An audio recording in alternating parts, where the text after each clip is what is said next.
ನಮಸ್ಕಾರ ವೀಕ್ಷಕರೇ, ಹೇಗಿದ್ದೀರಾ ಎಲ್ಲರೂ? ಇವತ್ತು ನಾನು ನನ್ನ ಫ್ಯಾಮಿಲಿ ಟೂರ್ ವ್ಲಾಗ್ ಮಾಡ್ತಾ ಇದ್ದೇನೆ. ನಾವು ಮಸ್ಕತ್, ಒಮಾನ್ ಏನಂತ ಹೇಳ್ತೇವೆ, ಆ ದೇಶದಲ್ಲಿನ ಸಲಾಲ ಅಂತ ಸಣ್ಣ ಹಳ್ಳಿ ಇದೆ, ಅಲ್ಲಿಗೆ ಹೋಗ್ತಾ ಇದ್ದೇವೆ ಟೂರಿಗೆ. ಇದು 2 ರಾತ್ರಿ ಮತ್ತು 3 ದಿನದ ಟೂರು. ಬಸ್ಸಲ್ಲಿ 16 ಗಂಟೆ ತಾಗುತ್ತೆ. ಫ್ಲೈಟಲ್ಲಿ ಕೂಡ ಹೋಗ್ಬೋದು, ಆದರೆ ನಮ್ಮ ವೆಹಿಕಲಲ್ಲಿ ಕೂಡ ಹೋಗ್ಬೋದು. ತುಂಬ ದೂರ ಅಲ್ಲ, ನಮ್ಮ ವೆಹಿಕಲ್ ನಾವು ಬಳಸಲಿಲ್ಲ, ಬಸ್ಸಲ್ಲಿ ಹೋಗ್ತಾ ಇದ್ದೇವೆ. ಹಾಗೆ ರಾತ್ರಿ ಇಡೀ ಬಸ್ಸಲ್ಲೇ ಕಳೆದ್ವಿ. 3 ಗಂಟೆ ಬಾರ್ಡರಲ್ಲಿ ಕ್ಲಿಯರೆನ್ಸ್ಗೆ ತಾಗಿತ್ತು. ಬೆಳಕರಿಯುವಾಗ ಒಮಾನ್ನಲ್ಲಿ ಇದ್ವಿ. ಬೇಗನೆ ನಮಗೆ ಬ್ರೇಕ್ಫಾಸ್ಟ್ ಎಲ್ಲ ಕೊಟ್ಟರು ಬೆಳಿಗ್ಗೆ 6 ಗಂಟೆಗೆ. ಯಾಕಂದರೆ ಇದೇ ರೀತಿ ಮರಳುಗಾಡು 500 ಕಿಲೋಮೀಟರ್, 6 ಗಂಟೆ ಏನೂ ಇಲ್ಲ. ಅದರ ನಂತರ ನೋಡಿ ಈ ಸ್ವರ್ಗ ನೋಡಲಿಕ್ಕೆ ಸಿಕ್ಕಿದ್ದು. ಇಷ್ಟು ಚಂದದ ಪ್ರಕೃತಿ ಒಮಾನ್ನಲ್ಲಿ, ಅಂದರೆ ಗಲ್ಫ್ ದೇಶದಲ್ಲಿದೆ ಅಂದರೆ ನಂಬಲಿಕ್ಕಾಗಲ್ಲ. ನಮ್ಮ ಊರಲ್ಲಿ ಇಂಥ ಪ್ರದೇಶ ತುಂಬ ಇದೆ, ಆದರೆ ಈ ಗಲ್ಫ್ನಲ್ಲಿ ಮರಳುಗಾಡಿನ ನಡುವೆ ಒಂದು ಕಡೆಯಲ್ಲಿ ಈ ರೀತಿಯ ಒಂದು ಸುಂದರ ಹಳ್ಳಿ ಇರುವುದು ನಿಜಕ್ಕೂ ತುಂಬ ಚೆಂದ ಇದೆ. ಹಾಗೆ ಇದನ್ನು ವಿಸಿಟ್ ಮಾಡಲಿಕ್ಕೆ ತುಂಬ ದಿನದಿಂದ ಮನಸ್ಸಿಂದ, ಅಂದರೆ ತುಂಬ ಜನ ಹೇಳ್ತಿದ್ರು ತುಂಬ ಚೆನ್ನಾಗಿದೆ, ನಮ್ಮ ಊರಿನ ಥರ ಇದೆ. ಹಾಗೆ ಅಲ್ಲಿ ಕೆಲವೊಂದು ಸೀಸನಲ್ಲಿ, ಅಂದರೆ ಮಂಜು ಕವಿದ ವಾತಾವರಣ ಇರುತ್ತೆ. ಈಗ ಮಳೆಯ ಸೀಸನಲ್ಲಿ, ಸೊ ಈ ರೀತಿ ಮಳೆ ಬೀಳುತ್ತೆ. ಅಂದರೆ ಜೋರು ನಮ್ಮ ಊರಲ್ಲಿ ಬರುವ ಥರ ಮಳೆ ನಮಗೆ ಸಿಗಲಿಲ್ಲ, ಆದರೆ ಈ ರೀತಿ ಮಂಜು ಕವಿದ ವಾತಾವರಣ ಇರುತ್ತೆ. ತುಂಬ ಚೆನ್ನಾಗಿರುತ್ತೆ. ಗುಡ್ಡಗಾಡೆಲ್ಲ ನೋಡಲಿಕ್ಕೆ. ನಮ್ಮ ಪಶ್ಚಿಮ ಘಟ್ಟ ಎಲ್ಲ ನಾವು ಹೋಗುವಾಗ ಘಾಟೆಲ್ಲ ಹತ್ಕೊಂಡು ಹೋಗ್ತೇವಲ್ಲ, ಅದೇ ರೀತಿ ಸೇಮ್ ಎಕ್ಸ್ಪೀರಿಯೆನ್ಸ್ ಇಲ್ಲಿ ಕೂಡ. ಪ್ರತಿಯೊಂದು ಗುಡ್ಡಕ್ಕೆ ಏನಾದರೂ ನಾವು ನೋಡಬೇಕಾದ್ರೆ, ಅಲ್ಲಿ ವ್ಯೂ ಪಾಯಿಂಟಿಗೆ ಹೋಗಬೇಕಾದ್ರೆ ಘಾಟ್ ಹತ್ತಿಯೇ ಹೋಗಬೇಕು. ನೋಡಿದಂತಹ ಕೆಲವು ಪ್ರದೇಶಗಳನ್ನು ನಿಮ್ಮ ಜೊತೆ ವಿಶಿಷ್ಟತೆಯನ್ನು ಶೇರ್ ಮಾಡಲಿಕ್ಕೆ ಈ ವಿಡಿಯೋನಲ್ಲಿ ಟ್ರೈ ಮಾಡ್ತೇನೆ. ಚಾನಲ್ ಇಷ್ಟ ಆದರೆ ಸಬ್ಸ್ಕ್ರೈಬ್ ಮಾಡಿ, ಹಾಗೆ ಸಪೋರ್ಟ್ ಮಾಡಿ. ಹೋಟೆಲ್ ಚೆಕ್ ಇನ್ ಮಾಡುವ ಮೊದಲು ಟೈಮ್ ಇತ್ತು, ಅದಕ್ಕೋಸ್ಕರ ಒಂದು ಪ್ಲೇಸನ್ನು ಅವರು ತೋರಿಸಿದರು. ಹಾಗೆ ಡೈರೆಕ್ಟಾಗಿ ಬಸ್ಸಲ್ಲಿ ನಾವು ಈ ಪ್ಲೇಸಿಗೆ ಬಂದ್ವಿ. ನೋಡ್ಲಿಕ್ಕಂತೂ ನಮ್ಮ ಊರಿನ ಥರ ತುಂಬ ತೆಂಗಿನ ಮರ, ಬಾಳೆ ಗಿಡ, ಹಾಗೆ ಹಣ್ಣು ಹಂಪಲಿನ ಗಿಡ, ಪಪ್ಪಾಯ ಅದೆಲ್ಲ ಇತ್ತು.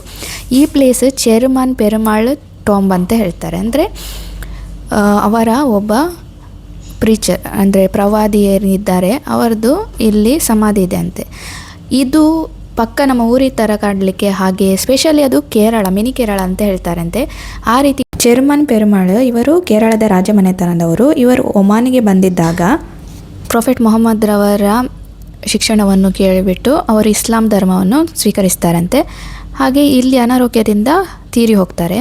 ಇವರಿಗೆ ಭಾರತದಲ್ಲೇ ಅವರ ಸಮಾಧಿ ಆಗಬೇಕು, ಅಂತ್ಯಕ್ರಿಯೆ ಆಗಬೇಕು, ಅಲ್ಲಿಗೆ ಹೋಗ್ಬೇಕಂತ ಆಸೆ ಇತ್ತಂತೆ. ಆದರೆ ಇಲ್ಲಿ ಅನಾರೋಗ್ಯದಿಂದ ಅವರು ಮೃತಪಟ್ಟು ಇಲ್ಲಿ ಅವರನ್ನು ಸಮಾಧಿ ಮಾಡ್ತಾರೆ. ತೋಟದ ಮನೆಯ ರೀತಿ ಕೈಮರ, ತುಂಬ ತೆಂಗಿನ ಕೈಮರ ಇದೆ. ಇದನ್ನೆಲ್ಲ ಮಾಡಿಬಿಟ್ಟು ಇಲ್ಲಿ ಇವರ ಸಮಾಧಿ ಹತ್ತಿರ ಊರಿನ ರೀತಿ ಕಾಣೋ ರೀತಿ ಮಾಡಿದ್ದಾರೆ, ಅವರ ಕಡೆಯ ಆಸೆಯ ಪ್ರಕಾರ. ನಂತರ ನಾವು ಹೋಟೆಲ್ಗೆ ಹೋದ್ವಿ, ಫ್ರೆಶ್ ಅಪ್ ಆದ್ವಿ. ತುಂಬಾ ಖುಷಿ ಆಯಿತು ನೋಡಿ, ನನ್ನ ಮಗಳಿಗೆ ತುಂಬಾ ಖುಷಿಯಾಗಿದೆ, ಸಮಾಧಾನ ಆಯಿತು. ಸ್ವಲ್ಪ ಫ್ರೆಶ್ ಅಪ್ ಆದ್ವಿ ಅಲ್ಲ, ಬಸ್ಸಲ್ಲೇ ಇದ್ವಿ. ಇವಾಗ ಬೀಚ್, ಇದು ಅರಬ್ಬಿ ಸಮುದ್ರ.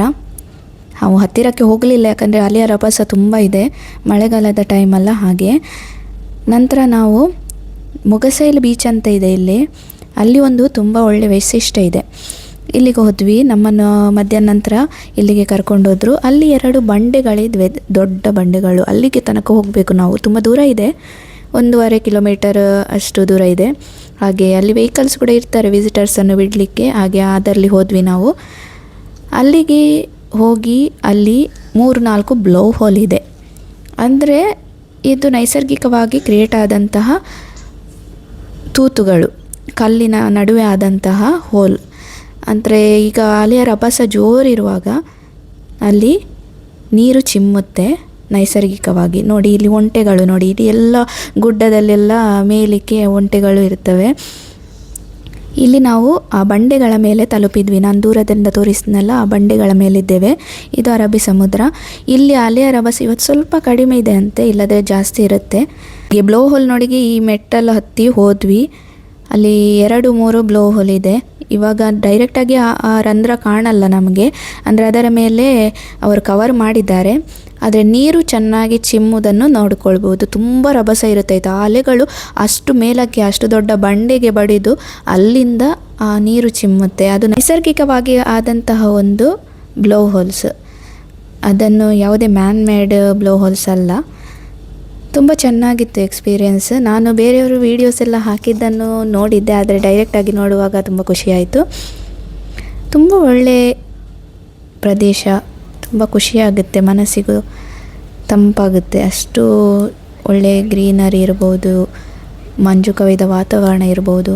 ನೋಡಿ ಇಷ್ಟು ಮೇಲಿಂದ ಹೇಗೆ ನೀರು ಕಾಣುತ್ತೆ ನೋಡಿ. ಇದೇ ಬ್ಲೋ ಹೋಲ್. ಇದಕ್ಕೆ ಅವರು ಸರಳೆಲ್ಲ ಹಾಕಿ ಇದು ಕ್ಲೋಸ್ ಮಾಡಿ ಇಟ್ಟಿದ್ದಾರೆ ಸೇಫ್ಟಿಗೋಸ್ಕರ. ಇಲ್ಲಿ ನಿಂತರೆ ನೋಡಿ ಎಷ್ಟು ರಭಸದಿಂದ, ಇದು ಬಂಡೆ ತುಂಬ ಮೇಲಿದೆ, ಆದರೂ ಸಹ ಆ ಅಲೆಗಳ ರಭಸಕ್ಕೆ ನೀರು ಮೇಲಕ್ಕೆ ಚಿಮ್ಮುತ್ತೆ. ಎಷ್ಟು ಫೋರ್ಸ್ ಇದೆ ನೋಡಿ. ಹಾಗೆ ತುಂಬ ಒಳ್ಳೆ ಪ್ಲೇಸ್, ಖುಷಿಯಾಯಿತು. ವಾಪಸ್ ಬರುವಾಗ ನಮಗೆ ಹಫಸ್ ಸೂಕ್ ಅಂತ ಇದೆ. ಅಂದರೆ ಸೂಕ್ ಅಂತ ಹೇಳಿದರೆ ಇಲ್ಲಿ ಮಾರ್ಕೆಟ್ ಅಂತ ಹೇಳ್ತಾರೆ. ಅಲ್ಲಿ ಸೊವಿನೇರೆಲ್ಲ ಮಾರಾಟ ಮಾಡ್ತಾರೆ. ಅಂದರೆ ನಮ್ಮನ್ನ ನೆನಪಿಗೋಸ್ಕರ ಏನಾದರೂ ಇಲ್ಲಿಂದ ತೊಗೊಂಡು ಹೋಗ್ಬೋದು. ಹಾಗೆ ಇಲ್ಲಿ ಫ್ರೂಟ್ಸ್ ಎಲ್ಲ ಇಟ್ಟಿದ್ರು ಸ್ಟಾಲಲ್ಲಿ, ಬೇಕಿದ್ರೆ ನಾವು ಪರ್ಚೇಸ್ ಮಾಡ್ಬೋದು. ಹಾಗೆ ಅವರ ಒಮಾನ್ ಸ್ವೀಟ್ಸ್ ಎಲ್ಲ ಇತ್ತು, ಹಲ್ವಾ ಎಲ್ಲ. ಮತ್ತು ಇಲ್ಲಿ ನೋಡಿ ಇದು ಊದ್ ಅಂತ ಹೇಳ್ತೇವೆ, ಧೂಪ ಇದೆಲ್ಲ ನಾವು ಸಾಂಬ್ರಾಣಿ ಅಂತ ಹೇಳ್ತೇವೆ, ಅದೇ ರೀತಿ ಇದನ್ನವರು ತುಂಬ ಬಗೆಯ ಫ್ಲೇವರ್ಸ್ ಎಲ್ಲ ಹಾಕಿ ಎಲ್ಲ ಮಾಡ್ತಾರೆ ಫ್ರೇಗ್ರೆನ್ಸಿಗೋಸ್ಕರ. ಲ್ಯಾವೆಂಡರ್ ಇದಿರ್ಬೋದು, ಇಲ್ಲಿ ನೋಡಿ ಕಲರ್ ಇದ್ದಿದೆ. ಹಾಗೆ ಇದು ನೋಡಿ ಲುಕೆಮಾತ್ ಅಂತ ಅರೇಬಿಕ್ ಸ್ವೀಟ್. ಇದು ದುಬೈನಲ್ಲಿ ಕೂಡ ಸಿಗುತ್ತೆ, ಒಮನ್ನಲ್ಲಿ ಕೂಡ ಇಲ್ಲಿದ್ದು ಟೇಸ್ಟ್ ಟ್ರೈ ಮಾಡಿದ್ವಿ. ಇದು ಸಣ್ಣದಾಗಿ ನಾವು ಊರಲ್ಲಿ ನಾವು ಗೋಳಿ ಬಜ್ಜಿ ಮಾಡ್ತೇವಲ್ಲ, ಅದೇ ರೀತಿ ಸಣ್ಣದಾಗಿ ಫ್ರೈ ಮಾಡಿಬಿಟ್ಟು ಅದನ್ನು ಶುಗರ್ ಅಥವಾ ಖರ್ಜೂರದ ಸಿರಪ್ನಲ್ಲಿ ಮುಳುಗಿಸಿ ಕೊಡ್ತಾರೆ, ಜಾಮೂನ್ ತಿಂತರ. ಅಷ್ಟಾಗಿ ನಾವು ಹೋಟೆಲ್ನಲ್ಲಿ ಒಂದು ರಾತ್ರಿ ಕಳೆದು ನಂತರ ಇದು 2ನೇ ದಿನ ಬೆಳಿಗ್ಗೆ ಮಳೆ ಇತ್ತು. ಮಳೆ ಅಂದರೆ ಇಲ್ಲಿ ಇಬ್ಬನಿ ಬಿದ್ದ ಥರ ಬೀಳೋದು, ಜೋರು ಮಳೆ ಬರ್ತಿರಲಿಲ್ಲ. ಆದರೆ ತುಂಬ ಚೆಂದ ಎಕ್ಸ್ಪೀರಿಯೆನ್ಸ್ ಆಯಿತಾ, ಬೆಳಿಗ್ಗೆ ಇಬ್ಬನಿ ಕವಿದ ವಾತಾವರಣ ನೋಡಲಿಕ್ಕೆ. ನಮ್ಮ ಊಟಿ, ಕೊಡೈಕೆನಾಲ್, ಮಡಿಕೇರಿ ಅಲ್ಲಿ ಎಲ್ಲ ಹೇಗಿರುತ್ತೆ ಅದೇ ರೀತಿ ವೆದರ್ ಇರುತ್ತೆ ನೋಡಿ. ಮಗಳಿಗೆ ತುಂಬ ಖುಷಿಯಾಗಿದೆ, ಅವಳು ನೀರು ಜೊತೆ ಆಟ ಆಡ್ತಾ ಇದ್ದಾಳೆ, ಅದು ನೀರು ಗ್ಲಾಸಲ್ಲಿ ಬೀಳುತ್ತಲ್ಲ. ಅವಳಂತೂ ತುಂಬ ಎಂಜಾಯ್ ಮಾಡಿದ್ದಾಳೆ. ಪ್ರತಿಯೊಂದು ಪ್ಲೇಸ್ ನೋಡಬೇಕಾದ್ರೆ ಹೋಟೆಲ್ನಿಂದ ನಾವು 45 ನಿಮಿಷದಿಂದ 1 ಗಂಟೆ ಆದರೂ ಜರ್ನಿ ಇತ್ತು. ಘಾಟ್ ಹತ್ತಿ ಹೋಗಬೇಕು, ಅಂದರೆ ಬೆಟ್ಟ ಗುಡ್ಡಗಳಲ್ಲಿರುವ ಪ್ರದೇಶಕ್ಕೆ ಹೋಗಬೇಕು ಸಿಟಿಯಿಂದ. ಇಲ್ಲಿ ನೋಡಿ ಈ ಒಂದು ಬೆಸ್ಟ್ ಪ್ಲೇಸ್ ನಾವು ವಿಸಿಟ್ ಮಾಡಿದ್ರಲ್ಲಿ ಇಲ್ಲಿದ್ದು ಗ್ರೀನರಿ ಮತ್ತು ಹಸಿರುತನ ನೋಡಿದರೆ ಸ್ವರ್ಗನೇ ಧರೆಗಿಳಿದಾಗೆ ಕಾಣುತ್ತೆ. ಅಂದರೆ ನಮಗೆ ಊರಲ್ಲಿ ಇದೆಲ್ಲ ನಾವು ನೋಡ್ಬೋದು, ತುಂಬ ಪ್ಲೇಸಸ್ ಇದೆ. ಆದರೆ ಗಲ್ಫ್ ದೇಶದಲ್ಲಿ ಈ ಮರಳುಗಾಡಿನ ನಡುವೆ ಇಷ್ಟು ಚಂದ ಊರಿದೆ ಅಂತ ಹೇಳಿದ್ರೇ ಆಶ್ಚರ್ಯ ಆಗುತ್ತೆ. Super place. ಹಾಗೆ ಇಲ್ಲಿ ಬೋಟಿಂಗ್ ಇತ್ತು, ಮತ್ತು ಸ್ವಿಂಗ್ ಇತ್ತು, ಜಿಪ್ ಲೈನ್ ಇತ್ತು. ನಾವು ಬೋಟಿಂಗ್ ಮಾಡಿದ್ವಿ, ತುಂಬ ಖುಷಿಯಾಯಿತು. ಇಲ್ಲಿ ವಾಡಿ ದರ್ಬಾತ್ ಅಂತ ಯಾಕೆ ಹೇಳ್ತಾರೆ ಅಂದರೆ, ವಾಡಿ ಅಂದರೆ ಅವರಿಗೆ ವ್ಯಾಲೀಸ್, ಅಂದರೆ ಜರಿ ಹೋಗುವಂತಹ ಸಣ್ಣ ತೋಡುಗಳೆಲ್ಲ ಇರುತ್ತೆ. ಹಾಗೆ ನದಿಯ ಕಾಲುವೆಗಳು, ನದಿಯ ಕವಲುಗಳು ಏನಿರುತ್ತೆ ಸಣ್ಣದು, ಅಂಥದ್ದು ಹಾದು ಹೋಗುವಂತಹ ಒಂದು ಜಾಗ. ಈ ರೀತಿ ನೀರು ಇಲ್ಲಿ ಹಾದು ಹೋಗುತ್ತೆ. ತುಂಬ ಕ್ರಿಸ್ಟಲ್ ಕ್ಲಿಯರ್ ನೀರು, ಮೀನುಗಳೆಲ್ಲ ಕಾಣ್ತಾ ಇತ್ತು ನೀರಿನಲ್ಲಿ. ಹಾಗೆ ಇಲ್ಲಿ ನೋಡಿ ಸಣ್ಣ ಮನೆ ರೀತಿ ಕಾಣುತ್ತಲ್ಲ, ಇದನ್ನು ಅವರು ರೆಂಟಿಗೆ ಸ್ಟೇ ಹೋಮ್ಸ್ ಆಗಿ ಕೊಡ್ತಾರೆ. ಈ ನದಿಯ ದಡದಲ್ಲಿ ಯಾರಿಗೆಲ್ಲ ಸ್ಟೇ ಮಾಡಲಿಕ್ಕಿದೆ ರೆಂಟ್ ಕೊಟ್ಟು ಸ್ಟೇ ಮಾಡ್ಬೋದು. ಹಾಗೆ ತುಂಬ ಕೂಲಾಗಿತ್ತು ಪ್ರದೇಶ, ತುಂಬ ಖುಷಿಯಾಯಿತು ನೋಡ್ಕೊಂಡ್ಬಿಟ್ಟು. ಜಿಪ್ ಲೈನ್ ಇತ್ತು, ಸ್ವಿಂಗ್ ಇತ್ತು, ಬೇರೆ ರೀತಿಯಲ್ಲಿ ಫೋಟೋಶೂಟ್ ಎಲ್ಲ ಮಾಡ್ಕೊಳ್ಬೋದು.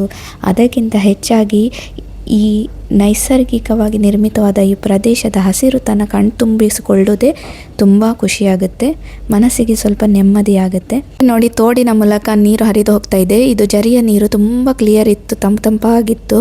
ಹಾಗೆ ಇಲ್ಲಿ ದನಗಳೆಲ್ಲ ಮೇಲಿಕ್ಕೆ ಬರ್ತವೆ, ಹಾಗೆ ಸೆಗಣಿ ಎಲ್ಲ ಅಲ್ಲಲ್ಲಿತ್ತು. ನಮಗೆ ಊರಿದ್ದೇ ನೆನಪಾಯಿತು, ಖುಷಿಯಾಯಿತು. ಈ ಒಂದು ಹೂವು ಎಲ್ಲ ಗುಡ್ಡಗಾಡಲ್ಲಿದೆ. ಇದಕ್ಕೆ ನಾವು ಕೊಂಕಣಿಯಲ್ಲಿ ಜಿಡ್ಡೆ ಹೇಳ್ತೇವೆ, ಕನ್ನಡದಲ್ಲಿ ನನಗೆ ಹೆಸರು ಗೊತ್ತಿಲ್ಲ, ಗೊತ್ತಿದ್ದರೆ ಕಮೆಂಟ್ ಮಾಡಿ. ಹಾಗೆ ಒಮನ್ನಲ್ಲಿ ಈ ಹೂವು ನೋಡಿರೋದು ನನಗೆ ವಿಶೇಷ ಅನ್ನಿಸ್ತು. ಹಾಗೆ ನಂತರ ನಾವು ನೋಡಿದ್ದು ಈ ಸಿಂಕ್ ಹೋಲ್ ಅಂತ ಹೇಳ್ತಾರೆ. ಇದು ತುಂಬ ಆಳವಾದಂತಹ ಬಂಡೆಗಳ ನಡುವೆ ಆದಂತಹ ತೂತು. ಇದರಲ್ಲಿ ವಿವಿಧ ಬಗೆಯ ಪಕ್ಷಿಗಳೆಲ್ಲ ಇರುತ್ತೆ. ಇಲ್ಲಿ ಫೋಟೋ ಹಾಕಿದ್ದನ್ನು ನೋಡಿ, ಈ ರೀತಿ ಇದೆ, ಅದು ಏರಿಯಲ್ ವ್ಯೂ ಅಲ್ಲಿ ಆ ರೀತಿ ಕಾಣುತ್ತೆ. ಹಾಗೆ ಅಲ್ಲಿ ತುಂಬ ವಿವಿಧ ಬಗೆಯ ಪಕ್ಷಿಗಳೆಲ್ಲ ವಾಸಿಸ್ತವಂತೆ ಈ ಖಾರೀಫ್ ಸೀಸನಲ್ಲಿ. ಖಾರೀಫ್ ಸೀಸನ್ ಅಂತ ಹೇಳ್ತಾರೆ ಆಗಸ್ಟ್ ಎಂಡ್ ತನಕ, 3 ತಿಂಗಳು ಈ ಸೀಸನ್ ಇರುತ್ತೆ ಅಂತೆ. ಆಗಸ್ಟಿಗೆ ಎಂಡ್ ಆಗುತ್ತೆ. ಈ ಸೀಸನಲ್ಲಿ ಸಲಾಲವನ್ನು ನೋಡಲಿಕ್ಕೆ ಬರಬೇಕು, ಇದು ಬೆಸ್ಟ್ ಸೀಸನ್. ನಂತರ ನಮ್ಮನ್ನು ಜಬಲ್ ಶಮ್ಹಾನ್ ಅಂತ ಅತಿ ಎತ್ತರವಾದಂತಹ ಮೌಂಟೇನ್ಗೆ ಕರ್ಕೊಂಡೋದ್ರು, ಪರ್ವತಕ್ಕೆ. ಇದು ಮೊದಲಿಂದ ಕಲ್ಲು ಬಂಡೆಗಳ ನಡುವಿನಿಂದ ಜರಿಯ ನೀರು ಹಾದು ಹೋಗಿ ಕಡಲಿಗೆ ಸೇರ್ತಾ ಇತ್ತು. ಅಲ್ಲಿ ಕಡಲು ಕಾಣ್ತಾ ಇದೆ, ಅಲ್ಲಿಗೆ ಸೇರ್ತಿದ್ದಂತಹ ವ್ಯಾಲೀಸ್ ಇರುವಂತಹ ಒಂದು ಪರ್ವತ, ಅತ್ಯಂತ ಎತ್ತರವಾದ ಪರ್ವತ ಒಮಾನ್ನಲ್ಲಿ. ಹಾಗೆ ಈ ಪ್ರದೇಶದಲ್ಲಿ ಮೋಡಗಳೆಲ್ಲ ಇದ್ದರೆ ನೋಡಲಿಕ್ಕೆ ತುಂಬಾ ಚೆನ್ನಾಗಿರುತ್ತಂತೆ. ನಾವು ಫ್ಲೈಟಲ್ಲಿ ಹೋದಾಗ ಇಲ್ಲಿ ಮೋಡಗಳು ಕಾಣ್ತವಲ್ಲ ಅದೇ ರೀತಿಯಲ್ಲಿ. ಆದರೆ ಇವತ್ತು ಮೋಡಗಳಿರಲಿಲ್ಲ, ಕ್ಲಿಯರ್ ಇತ್ತು. ತುಂಬ ಎತ್ತರವಾದಂತಹ ಪ್ರದೇಶ. ಇದೆಲ್ಲ ನೀರೆಲ್ಲ ಹರಿದು ಹೋಗುವಾಗ ಈ ಬಂಡೆಗಳೆಲ್ಲ ಈ ರೀತಿ ನಿರ್ಮಿತಗೊಂಡಿವೆ. ನಂತರ ಒಂದು ಪಾಯಿಂಟ್ ತೋರಿಸಿದ್ರು, ಇದು ಲೊಕೇಶನ್ ಆಫ್ ಗ್ರಾವಿಟಿ ಅಂತ ಹೇಳ್ತಾರೆ. ಅಂದರೆ ಎತ್ತರವಾದ ಪ್ರದೇಶ, ಸ್ವಲ್ಪ ಎತ್ತರ ಇದೆ, ಆದರೂ ಸಹ ಇಲ್ಲಿ ನ್ಯೂಟ್ರಲಲ್ಲಿ ಗಾಡಿ ಇಟ್ಟರೆ ತನ್ನಂತಾನೇ ಅದು ಮುಂದಕ್ಕೆ ಹೋಗುತ್ತೆ. ಈಗ ಡೌನಲ್ಲಿದ್ದರೆ ಗಾಡಿ ಮುಂದಕ್ಕೆ ಹೋಗುತ್ತೆ, ಆದರೆ ಎತ್ತರ ಇರುವ ಪ್ರದೇಶದಲ್ಲಿ ಗಾಡಿ ಮುಂದಕ್ಕೆ ಹೋಗೋದು ಒಂದು ಅಚ್ಚರಿಯ ವಿಷಯ. ಈಗ ನಮ್ಮ ಬಸ್ ನೋಡಿ, ನಾನು ಬಸ್ಸಿಂದ ಇಳಿದಿದ್ದೇನೆ. ಅಲ್ಲಿ ಕೆಲವರು ಬಸ್ಸಲ್ಲಿ ಕೂತ್ಕೊಂಡಿದ್ದರು. ಆ ರೀತಿ ಎಕ್ಸ್ಪೀರಿಯೆನ್ಸ್ ಮಾಡಲಿಕ್ಕಿದ್ರೆ ಆ ರೀತಿ ಮಾಡಿ ಅಂತ ಹೇಳಿದರು. ನಾನು ಇಳಿದು ಬಂದೆ ವಿಡಿಯೋ ಮಾಡುವ ಅಂತೇಳಿ. ನೋಡಿ, ಡ್ರೈವರ್ಸ್ ನಿಂತಿದ್ದಾರೆ, ನ್ಯೂಟ್ರಲಲ್ಲಿ ಹಾಕಿದ್ದಾರೆ. ಈ ಎತ್ತರಕ್ಕೆ ಇದು ಬಸ್ ತನ್ನಂತಾನೇ ಹೋಗ್ತಾ ಇದೆ. ಅದಕ್ಕೆ ಆ್ಯಂಟಿ ಗ್ರಾವಿಟಿ ಪಾಯಿಂಟ್ ಅಂತ ಹೇಳ್ತಾರಂತೆ. ಇದನ್ನು ಕೂಡ ನಾನು ಬೇರೆಯವರು ವಿಡಿಯೋ ಮಾಡಿದಾಗ ನೋಡಿದ್ದೆ, ಇಲ್ಲಿ ಲೈವ್ ಆಗಿ ಎಕ್ಸ್ಪೀರಿಯೆನ್ಸ್ ಮಾಡಿದೆ. ನಂತರ ನಮಗೆ ಮಧ್ಯಾಹ್ನದ ಊಟ ಇದೇ ಪ್ಲೇಸಲ್ಲಿ ಕೊಟ್ಟರು. ಹಾಗೆ ಈ ಪ್ಲೇಸಿಂದ ನಾವು ನಂತರ ಹೋದದ್ದು ನಮ್ಮ ರೆಸಾರ್ಟಿಗೆ. ಅಲ್ಲಿ ಸ್ವಲ್ಪ ಟೈಮ್ ಸ್ಪೆಂಡ್ ಮಾಡಿದ್ವಿ. ಅಲ್ಲಿ ಸ್ವಿಮ್ಮಿಂಗ್ ಪೂಲ್ ಎಲ್ಲ ಇತ್ತು ಮಕ್ಕಳಿಗೆ, ದೊಡ್ಡವರಿಗೆ. ಹಾಗೆ ಬೀಚ್ ಹತ್ರ ಕೂಡ ಹೋಗ್ಬೋದು ಹೇಳಿದರು. ಮಗಳಿಗೆ ನೋಡಿ ಎಂಥ ಖುಷಿ ನೋಡಿ, ಮಕ್ಕಳು ಹಾಗೇನೆಲ್ಲ ನೀರಲ್ಲಿ ಆಡೋದಂದರೆ ಖುಷಿ. ನಂತರ ಕೊನೆಯ ದಿನ, ಲಾಸ್ಟ್ ಡೇ, ನಾವು ರೆಡಿಯಾಗಿ ಕೊನೆಯ ದಿನ ಸಲಾಲ ಟ್ರಿಪ್ ಮಾಡ್ತಾ ಇದ್ದೇವೆ. ಈ ಪ್ರದೇಶನ ಬಿಟ್ಟು ಹೋಗಲಿಕ್ಕೆ ಮನಸ್ಸೇ ಬರಲ್ಲ, ಅಷ್ಟು ಗ್ರೀನ್ ಇದೆ. ಹಾಗೆ ಕಡೆಯ ದಿನ ಈ ಪ್ರಕೃತಿಯ ಸೌಂದರ್ಯವನ್ನು ಸವಿಯುವಂತ ಬಂದ್ವಿ. ಇಲ್ಲಿ 2 ಕಿಲೋಮೀಟರ್ ನಡ್ಕೊಂಡು ಹೋಗ್ಲಿಕ್ಕಿದೆ, ತುಂಬ ಜಾರುತ್ತೆ, ಮೆಲ್ಲನೆ ಹೋಗಬೇಕಂತ ಹೇಳಿದರು. ಯಾಕಂದರೆ ಮಳೆಯೆಲ್ಲ ಬಂದಿರೋದ್ರಿಂದ. ಈ ಪ್ರದೇಶದಲ್ಲಿ ಅವರ ಪ್ರವಾದಿ, ಇಸ್ಲಾಂನ ಪ್ರವಾದಿ ಏನಿದ್ದಾರೆ ಜಾಬ್, ಅವರು ಕಾಲಿನಿಂದ, ಅವರ ಪಾದದಿಂದ ಇಲ್ಲಿ ನೆಲದ ಮೇಲೆ ಬಡಿದಾಗ ಬಂದಂತಹ ನೀರಂತೆ ಅವರ ಅನಾರೋಗ್ಯವನ್ನು ಸರಿಪಡಿಸಲಿಕ್ಕೋಸ್ಕರ. ಅದಕ್ಕೋಸ್ಕರ ಇಸ್ಲಾಂ ಧರ್ಮದವರು ಇದನ್ನು ಹೀಲಿಂಗ್ ವಾಟರ್ ಅಂತ ನಂಬ್ತಾರೆ. ಹಾಗೆ ತುಂಬ ಕ್ಲೀನ್ ಮತ್ತು ಕ್ಲಿಯರ್ ವಾಟರ್ ಇತ್ತು. ಬಂಡೆಗಳ ನಡುವಿನಿಂದ ಬಂದಂತಹ ನೀರು, ತುಂಬ ಮಿನರಲ್ಸ್ ಎಲ್ಲ ಇರುತ್ತೆ ಇದರಲ್ಲಿ. ಹಾಗೆ ಈ ಮಂಜು ಕವಿದ ವಾತಾವರಣ ಫಸ್ಟ್ ದಿನ ಬಂದಾಗ ಬಸ್ಸಿಂದ ನೋಡಿದ್ದು. ಹಾಗೆ ಈ ವಾತಾವರಣ ನೋಡಬೇಕಂತ, ಇಳಿದು ಹೋಗಬೇಕಂತ ಆಸೆ ಇತ್ತು. ಕಡೆಯ ದಿನ ಅದು ಸಾಧ್ಯ ಆಯಿತು. ಜಟಿ ಜಟಿ ಮಳೆ ಬರ್ತಾ ಇತ್ತು. ಹಾಗೆ ಇದು ಅವರ ಪ್ರವಾದಿ ಜಾಬ್ ಅವರ ಸಮಾಧಿ. ಹಾಗೆ ಅವರ ಪಾದದ ಗುರುತು, ಇದು ಅವರ ಪಾದ ಅಂತೆ. ಈ ಪಾದದ ಗುರುತು, ಬೆರಳಿನ ಅಚ್ಚಿ ಎಲ್ಲ ಕಾಣುತ್ತೆ ನೋಡಿ.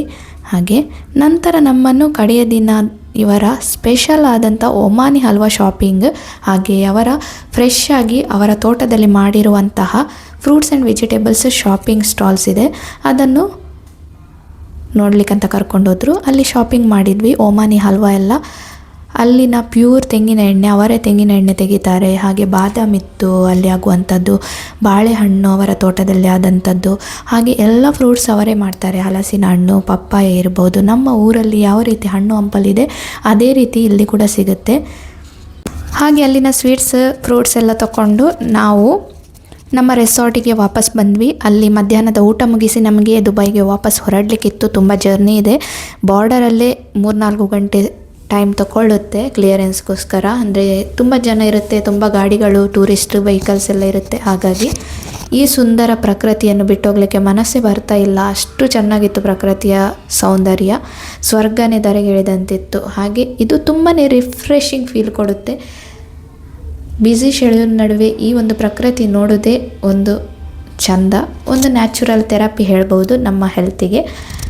ಹಾಗೆ ಡೆಸರ್ಟ್ ಸಿಗುವ ತನಕ ಚೆನ್ನಾಗಿ ಈ ಗ್ರೀನರಿಯನ್ನು ನೋಡಿ ಆನಂದಿಸಿದ್ವಿ.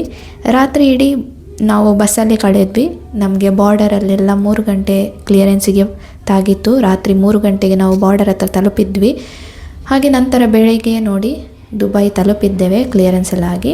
ಈ ಸಲ trip family time, family tour ತುಂಬಾ ಖುಷಿ ಕೊಡ್ತು. ಇನ್ನು ನನ್ನ ವೀಡಿಯೋಸ್ ಇಷ್ಟ ಆದರೆ ಚಾನೆಲ್ನ ಸಬ್ಸ್ಕ್ರೈಬ್ ಮಾಡಿ, ಹಾಗೆ ಸಪೋರ್ಟ್ ಮಾಡಿ. ನಿಮ್ಮ ಜೊತೆ ಈ ಫ್ಯಾಮಿಲಿಯ ಅತ್ಯಂತ ಸುಂದರ ಟೂರ್ ಕ್ಷಣಗಳನ್ನು ಹಂಚಿಕೊಂಡಿದ್ದು ತುಂಬಾ ಖುಷಿಯಾಯಿತು. ಮತ್ತೊಮ್ಮೆ ಇನ್ನೊಂದು ವಿಡಿಯೋದಲ್ಲಿ ಸಿಗುವ. ಅಲ್ಲಿವರೆಗೂ ಟೇಕ್ ಕೇರ್, ಬಾಯ್. ಹ್ಯಾಪಿ ಆಗಿರಿ, ಹೆಲ್ದಿ ಆಗಿರಿ.